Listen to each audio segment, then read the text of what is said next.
welcome. We're so happy that you could join us for our monthly roundtable. We have a great topic and discussion planned for today. We're very happy that you could join us. While we're getting teed up here, please do introduce yourself in chat. At least let everybody know where you're from, and we'll open this up for some discussion here shortly. Lana, could you page forward just one page here? We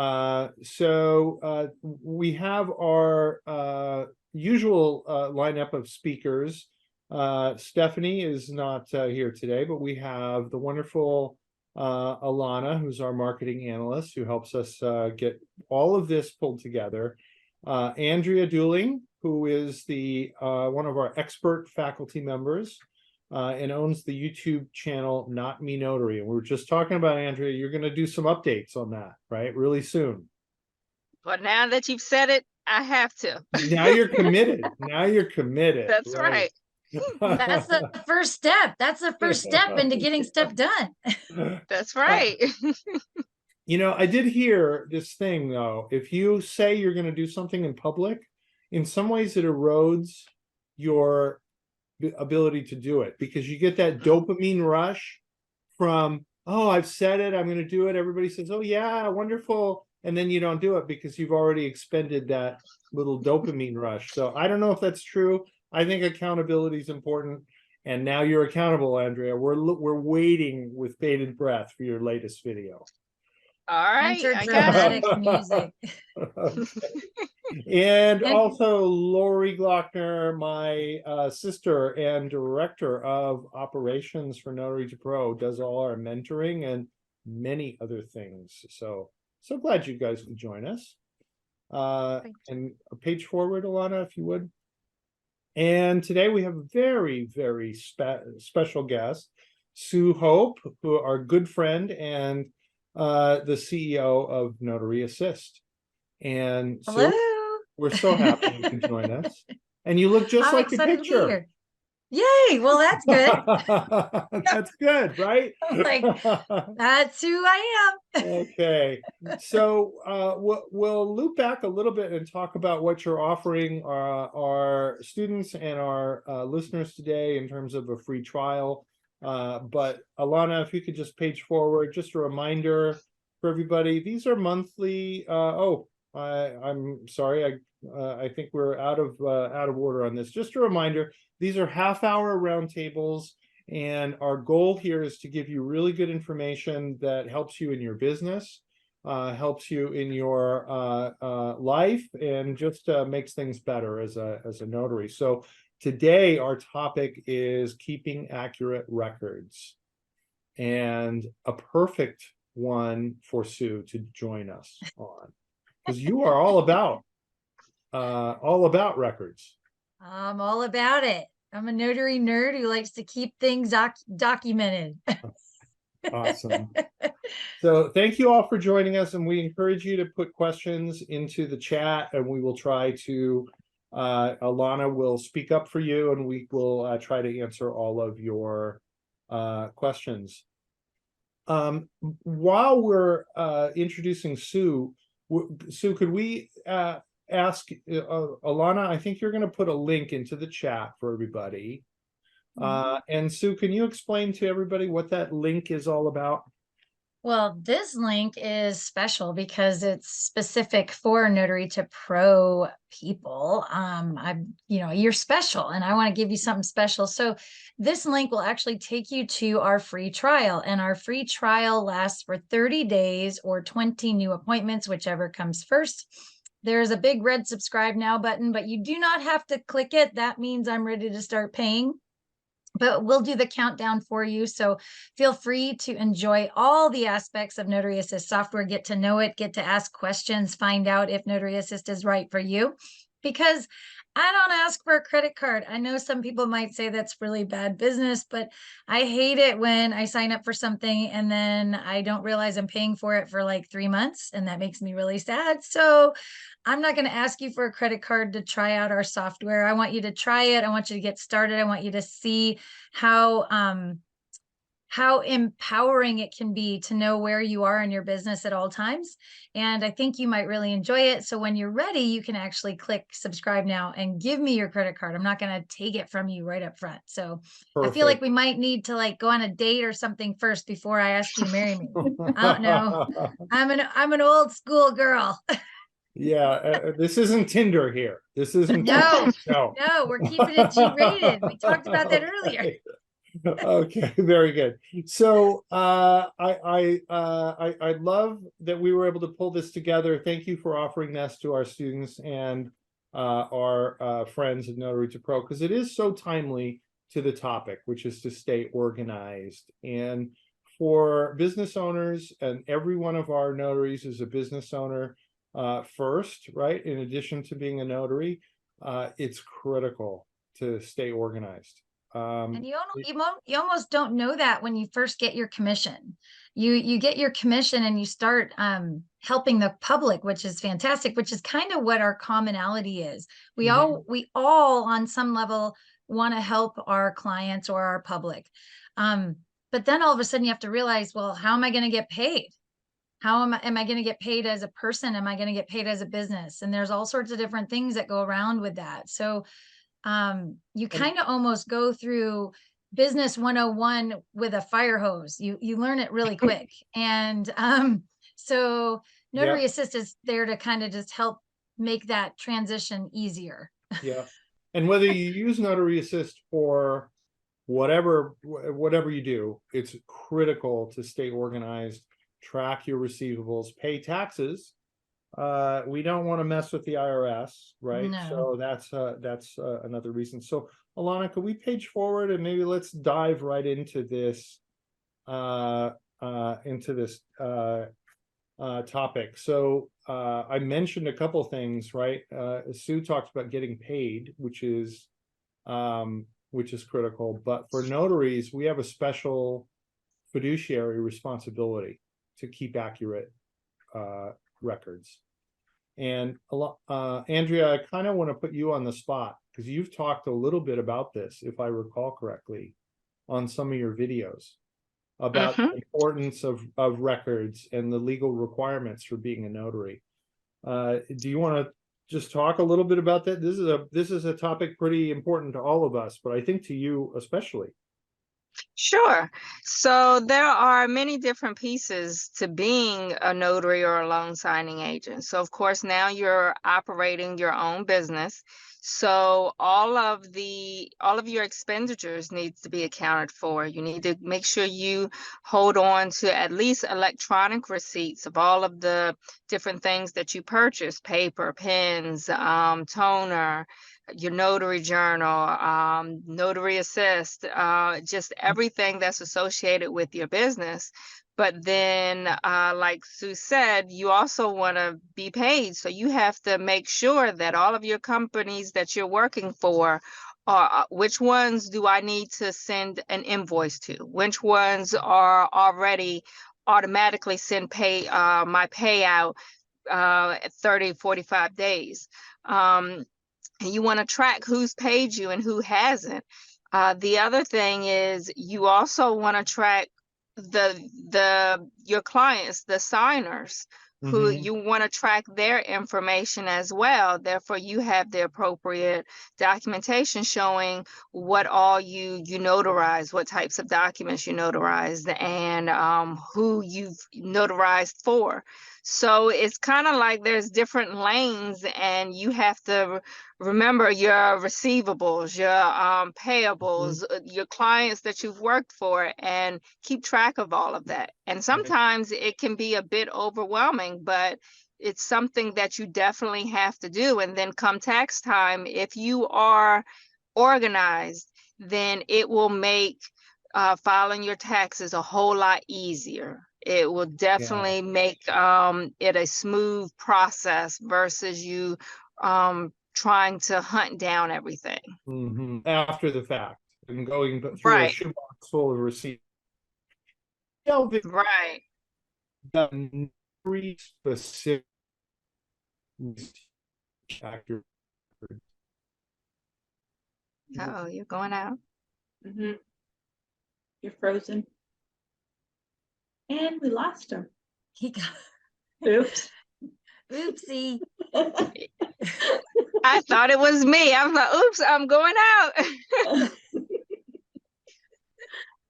out. So let's keep going. Where were we? We were talking Just- about the different avenues of being a notary and all the different types of things that you have Yeah. to hold on to, the different documents, and trying to stay organized. And the proverbial shoebox of receipts, which is what I used to do, is not very kind to you at the end of the year. It doesn't automatically add up your totals. It doesn't put it in really nice categories for you. So while having everything in one place is good, it's better to have something that either totals it for you or helps you put it in the right categories so that you and or your tax professional can be on the same page easier.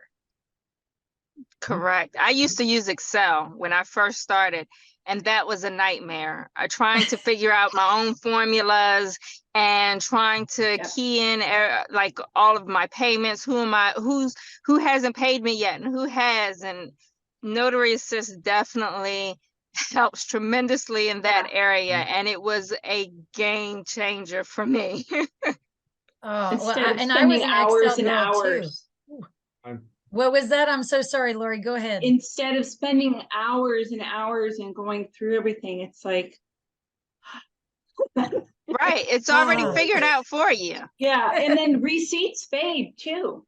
Some of them Yes. just fade, and you're looking and you're like, was that $5 or $500? You know.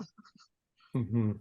And preserving them is so important now, so that if you ever, I mean, I don't wish this on anyone, but if for any reason we have to answer questions to the IRS or get audited, you want to have the preservation aspect in place too, because I don't know about you, I just did this post the other day on social media.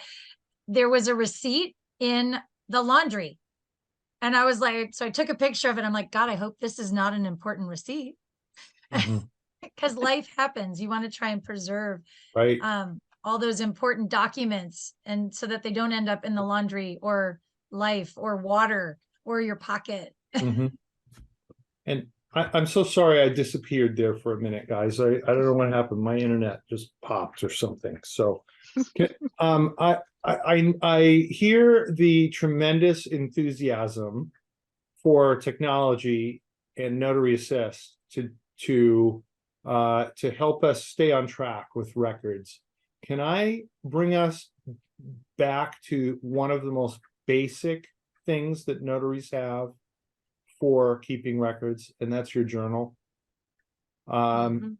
And can you guys talk about your preferences in journals and how critical that is to maintaining records? Because that's the one area you can mess up your taxes, and yeah, you'll have to pay some money. You can mess up your receivables and you won't earn what you're properly due. If you mess up record keeping on your actual notarizations, you can really mess people up and hurt yourself as well.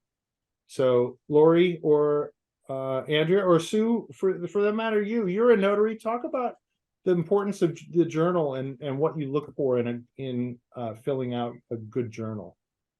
Well, it's gotta work. And I mean, I've used a couple. So the National Notary Association's journal, I had that from when I first got started. That was the first journal that I used. The Integrity Journal is another pen and paper journal. I know Clyde Hepner, he's the designer of it, and he put a lot of time. What I like about his journal is that for every page, whenever it's one person per page, so you're not seeing other people's information potentially, because it's only on one flip of the page. So that took in the privacy of it. I know that there's some guards and I used to use just a sheet of paper to cover up anybody else's information when I'm at the signing table, but he took it to another level to make it even easier.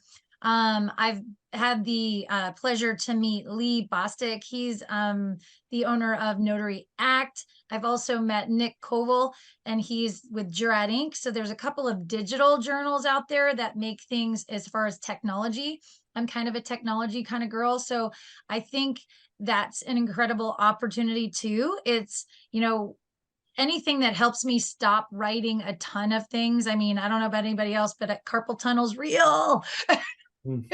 So the ability to securely scan and not take a picture, scan the information off of a driver's license to automatically place it into something definitely helps, not only for security purposes. You can identify if a driver's license is not up to par. I mean, you can find that out right away. Sometimes the electronic journal allows you to identify that quicker than the human eye.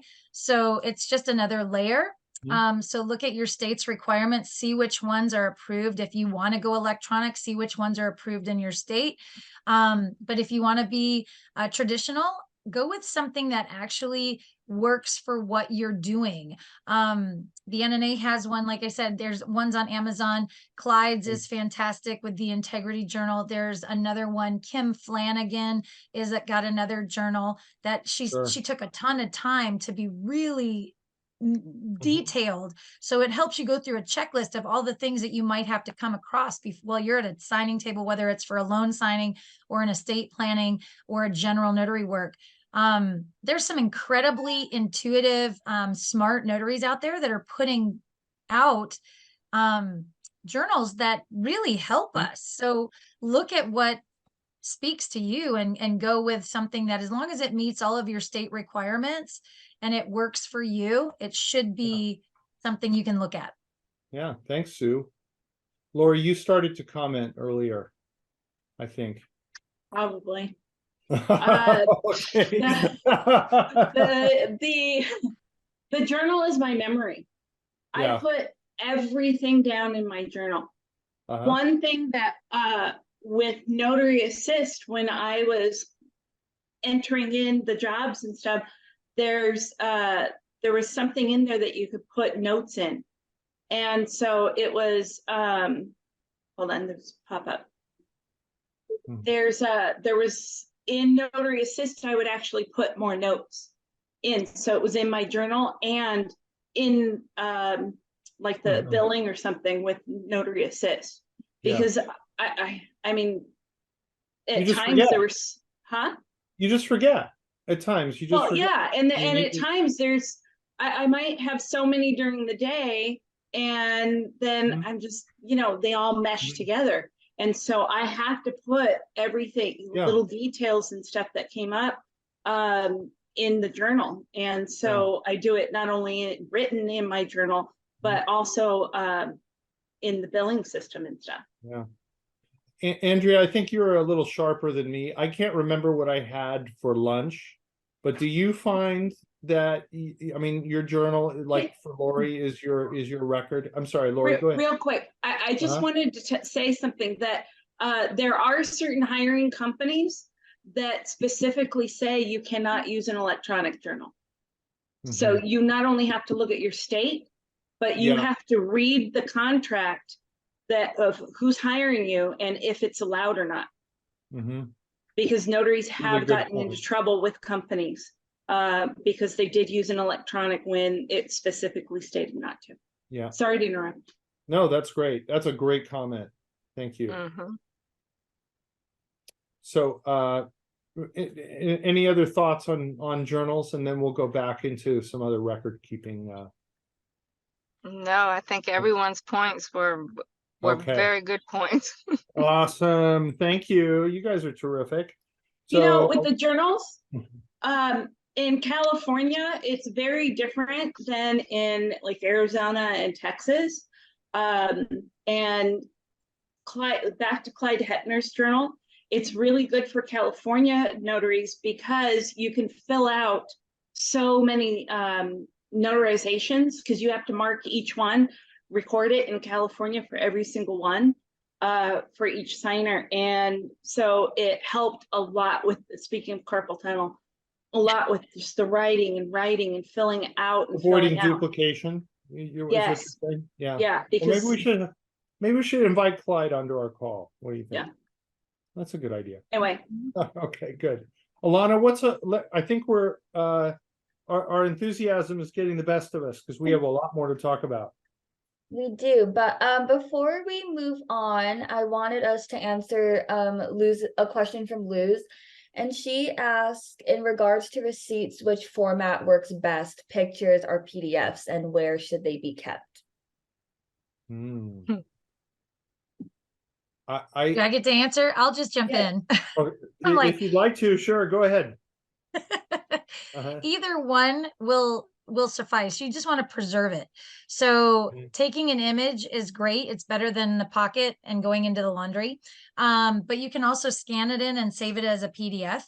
No, there are some formats. You just want to categorize it. If you're not using Notary Assist, for example, and you just want to save it to your computer, you could create file folders in your computer that say receipts. So you can actually save those onto your desktop. It's better protected in digital format than it is in the paper. You can tell the ink rubs off of it half the time.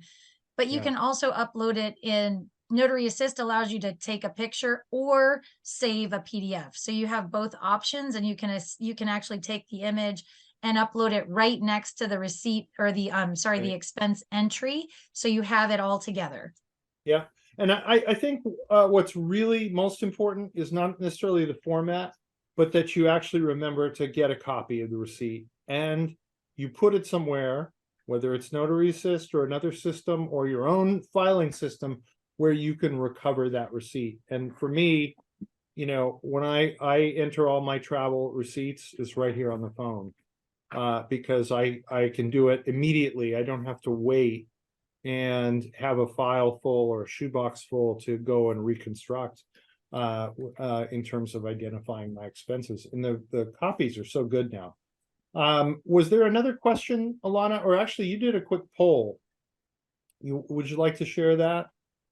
I did. So I asked our audience if they prefer pen and paper or digital for organization, and it was a split 50-50 between the two. Okay. All right. Good. So we have both old school and new school right on the call. That's awesome. So let's page forward and see what else we have here. Renee Chadwick had a question too. Is there a retention schedule for our notary documents? She's in Texas. Can you guys hear me? Yeah, we can hear you. yes. I don't know the answer for of that question off the top. What do you go on. So the documents themselves, the first thing I think about is our notary journal, and that's based on state law. So I think in the state of Maryland, I have to retain my notary journal for 10 years. But if we're talking about our receipts and all of that, I don't know that there's a retention period, but I certainly, like me personally, I'm an overachiever.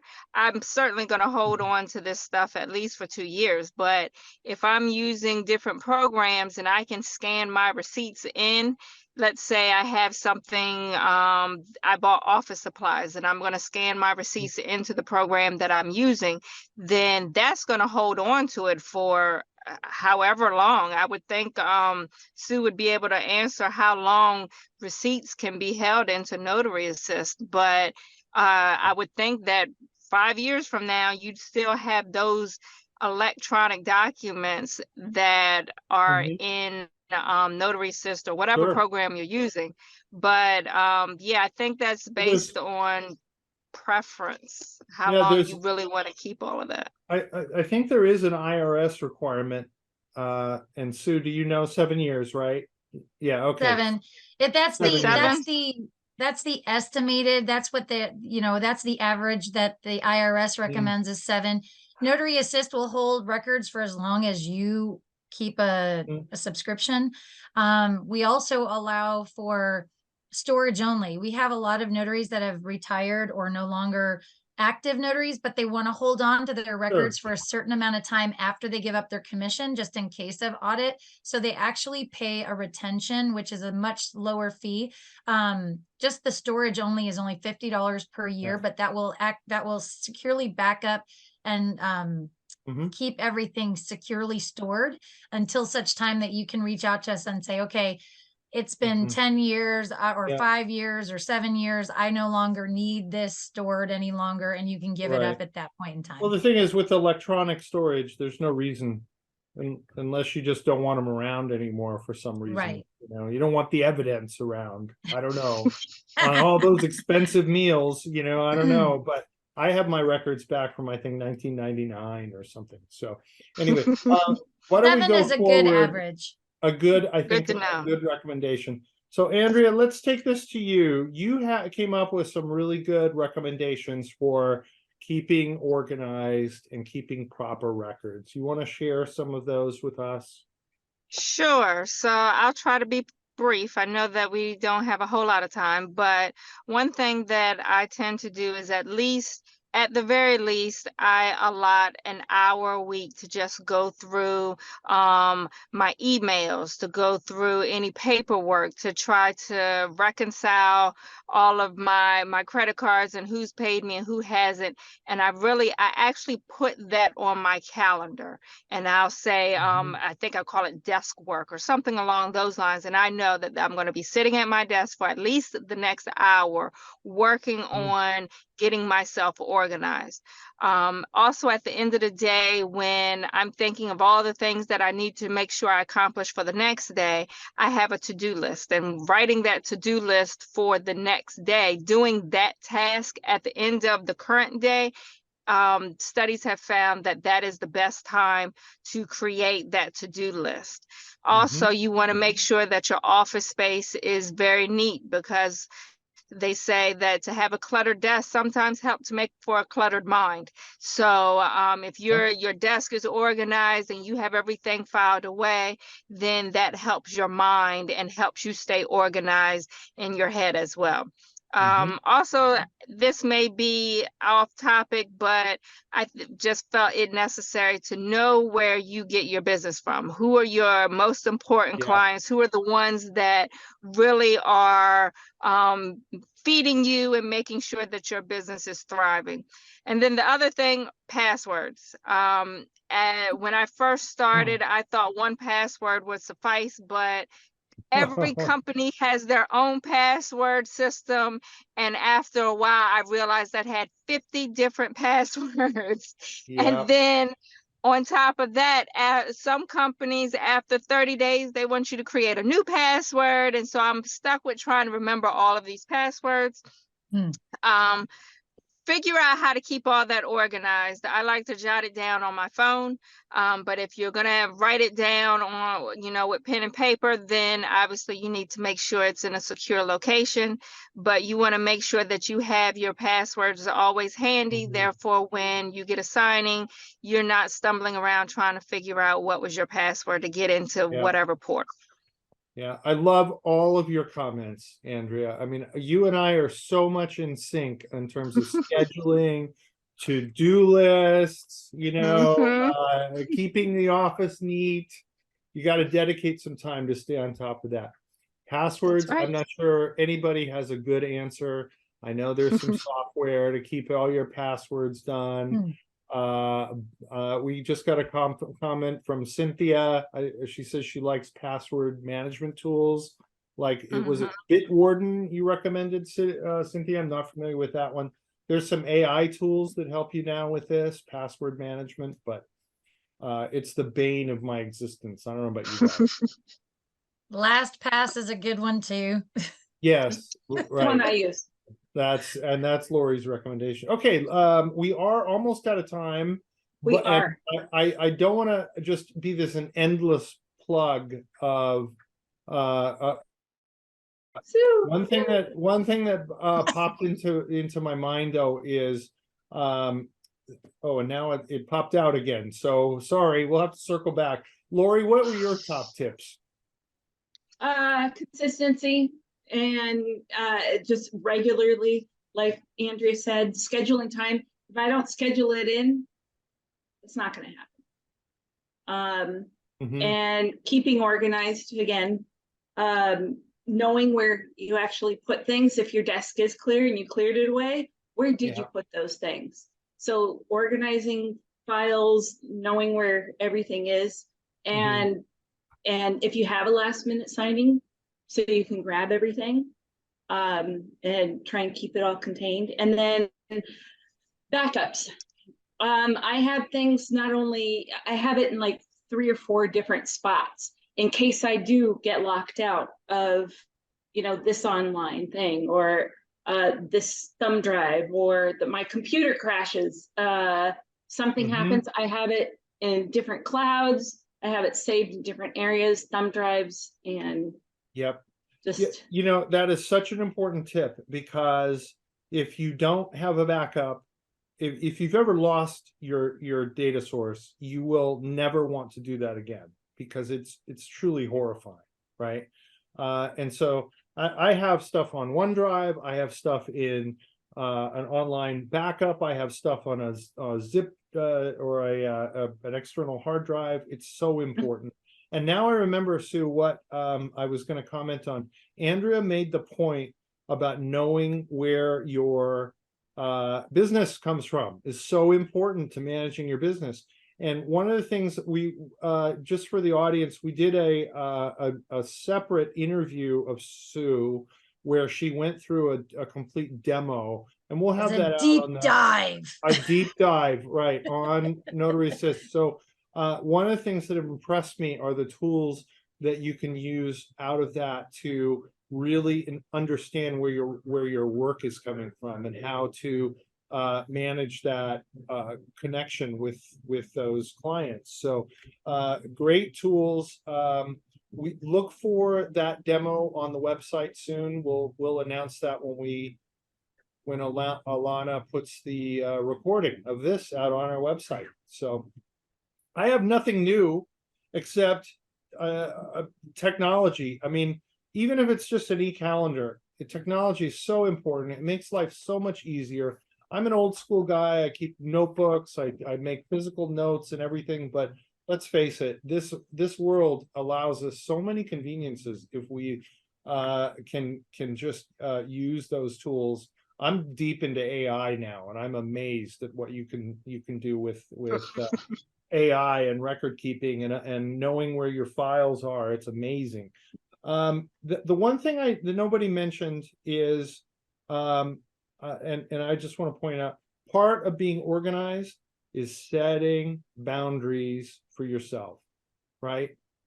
Don't take work that does not work for you. Don't force yourself into circumstances that throw off your business, right? You set boundaries and you use them. And, you know, just a simple boundary is confirming appointments. And if you can't confirm them, there is no appointment, right? You gotta investigate and confirm, right? But also just boundaries in terms of working with clients, working with people. It's appropriate. The last thing is, I think, a mobile office. I mentioned the phone for receipts, but anyway, Alana, did we miss much? Nope. We always get compressed for time because we try to keep this at 30 minutes. And we don't want to go over because everybody's got other stuff to do, like getting organized, right? That's right. Okay. Alana, sorry, I interrupted you again. Did we miss anything today? No, I don't think so. I think we covered pretty much everything. Okay. Thank you so much, Alana, for keeping us organized on this call and keeping everything moving. Just a reminder to everybody, these are 30 minutes once a month. We're just trying to make life better for all of our community, all our notaries and graduates. And we look forward to talking to you next time, November 16th, 4 p.m. And next time we're actually going to be talking about stuff. Real stuff that notaries need. We're going to talk a little bit about the stuff you need for your office, some recommendations. I can't wait to hear from our audience on this one, because everybody has ideas about stuff. right? And what's the best stuff. We want to learn from you guys too. So anyway, thank you. And Sue, just a reminder to everybody, we will put this on the website. The link will be on the website. It's also in the chat. Look for that, check it out. And thank you for joining us. Thank you for Thank having you. me. This has been super fun. I loved it. Okay. Andrea, Lori, Alana, thank you guys. Everybody have a Thank you great all. evening. Hey, Bye. happy Halloween. Hello, I'm Michael Ray, CEO of Notary2Pro. Thanks for joining us for this webinar. Be sure to see our website, Notary2Pro.com, for more information and resources. Also, don't forget to sign up with us there for great additional updates, news, and tools. Notary2Pro is the most respected professional signing agent course in the United States. Founded by Carol Ray in 2009, Notary2Pro has trained more than 10,000 notaries to become professional signing agents. Our graduates are preferred by more signing agencies because only Notary2Pro enables notaries to practice error-free signings. Thanks again, and see you next time.